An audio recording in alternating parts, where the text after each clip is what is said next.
Hey guys, welcome to another episode of Wanderin' Joe's Fly Fishing Tying Edition. This is the second Purple Flies episode. Last week I did the hare's ear and the zebra midge. Today I am going to do the rainbow warrior and I am going to do the pheasant tail.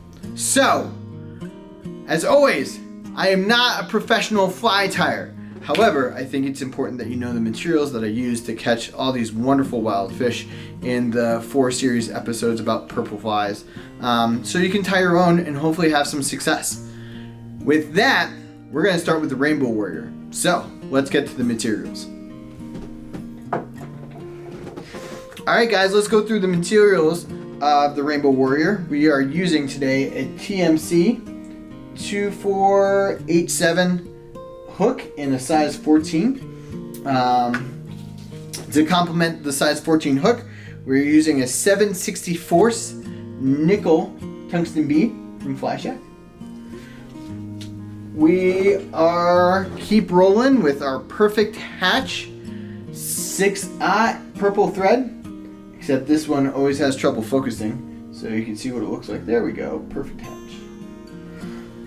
For our tail, we are using Hairline Ringneck Pheasant Tail in purple.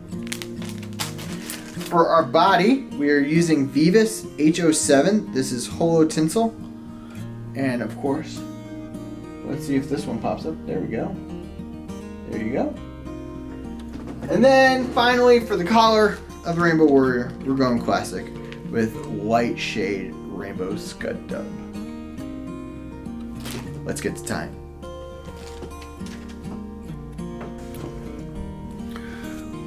Alright guys, purple rainbow warrior time. So, I have my TMC 2487 in the vise with 7/64 silver bead.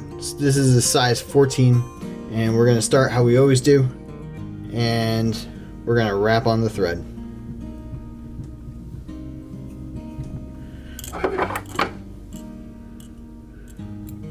Cut off the excess. And then I'm going to take my purple pheasant tail and I'm going to take off, I don't know, 5 or 6 fibers. These have curly cues on them because I rip them off. So cut off the curly cues. And then we're going to tie in the pheasant tail. Now, I did other Rainbow Warrior video a while ago. I had a longer tail. I'm going to show you what the appropriate length of a Rainbow Warrior tail should be. Okay. That's way too long. Put another wrap to keep tension. That's almost right. That's perfect. Okay, so we're gonna wrap in the tail and we're gonna go right to the bend. Okay, and I'm gonna chop off the rest of the pheasant tail. Then we're gonna take our Veevus Medium H07 Purple flash here and we're gonna tie that in. And we're gonna go back to where the tail is. Then wrap it back up.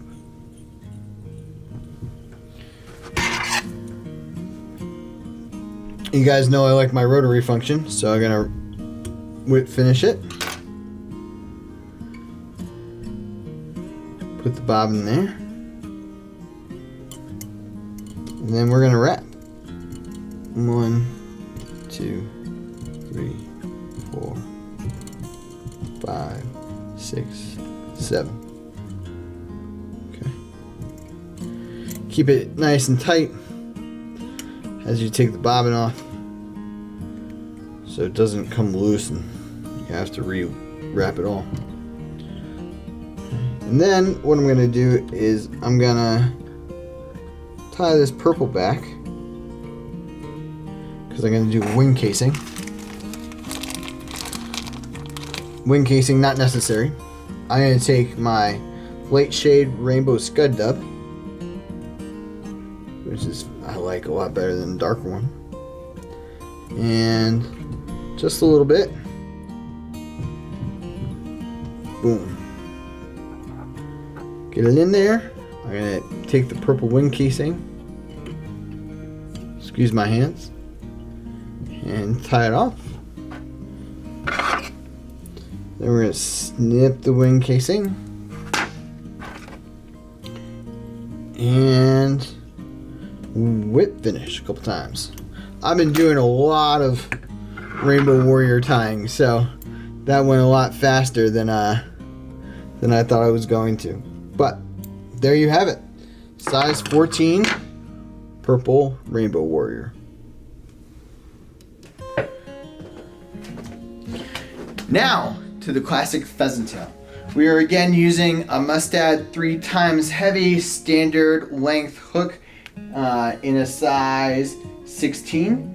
This is S80-3096, I believe. Then we are using with that a 3/32 nickel tungsten bead. For the actual pheasant tail itself, we are again using the Ringneck pheasant tail in the color purple. There we go. And then we are using Semper Fli 0.2 millimeter nickel wire. And then for a really super cool collar, right? I like this pink stuff. We are using Orvis Senyo's laser dub in fluorescent pink.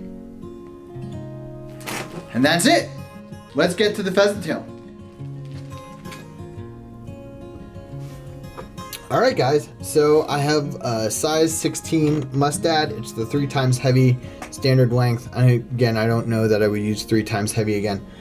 It's the S80-3906 with a 3/32 silver tungsten bead, nickel tungsten bead. And we're gonna wrap the thread on just like we do every other time, right? And cut it off. And then I'm going to take my wire. This is Semper Fli. This is 0.2 millimeter. I'm gonna do it on the far side, right? I'm gonna wrap it on the far side. I'm gonna wrap that in next. And I'm gonna go all the way past the barb. Now, I already have my pheasant tail prepared. I've seen pheasant tails cut a couple different ways. Some people tie in the tail and then chop off the excess and then tie that in again, which is weird to me, because I do a couple wraps. I get the tail to the length where I want it. I snug it down. I lift the fibers up, and I just wrap to the front again. Got the thread stuck on the hook.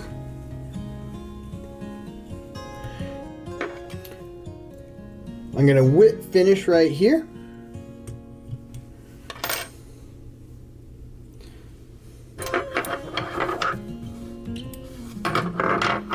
Alright, I'm gonna move my bobbin holder over. And then I'm gonna grab my pheasant tail. I'm gonna work it around the hook.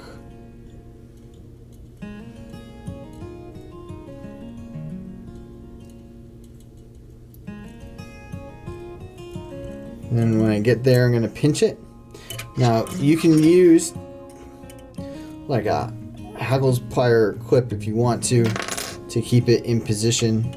Might be helpful, especially since this is my second take, and that's exactly what happened the first take. Right, one in front, one behind, 2 in front, one behind, 2 in front. Clip it off. Then I'm going to whip finish again for the wire. I do this just because I really like the even wraps. Right? 1, 2, 3, 4. Not even. 2, 3, 4. Okay. Move the bobbin out of the way, or bobbin holder out of the way. 1 in back, 2 in front. one back, two in front. Gonna try and get it nice and snug so I can pull, create tension, and a helicopter. Okay. All right, now the only thing left is some Orvis Senyo laser dub in fluorescent pink. And I just take, this is really nice fine stuff. I just take a little bit of it. I probably took more than I should have, but that's okay. We can always take some off, right? And try not to hit the camera. I just put a nice, solid, that's enough. I don't need more than that. Nice solid pink color on it.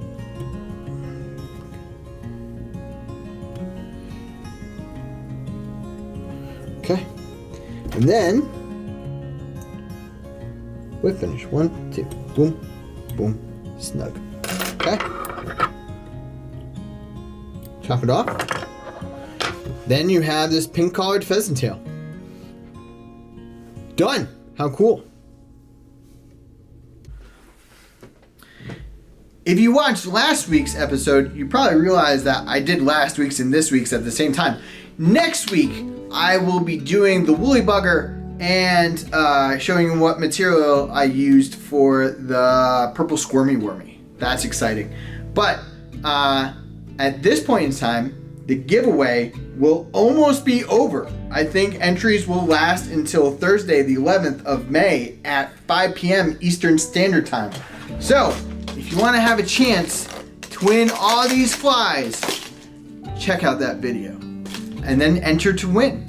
Anyway, guys, I'll see you next week with a new fly tying video. I hope you take care of yourselves, be well, and I'll see you on the next one.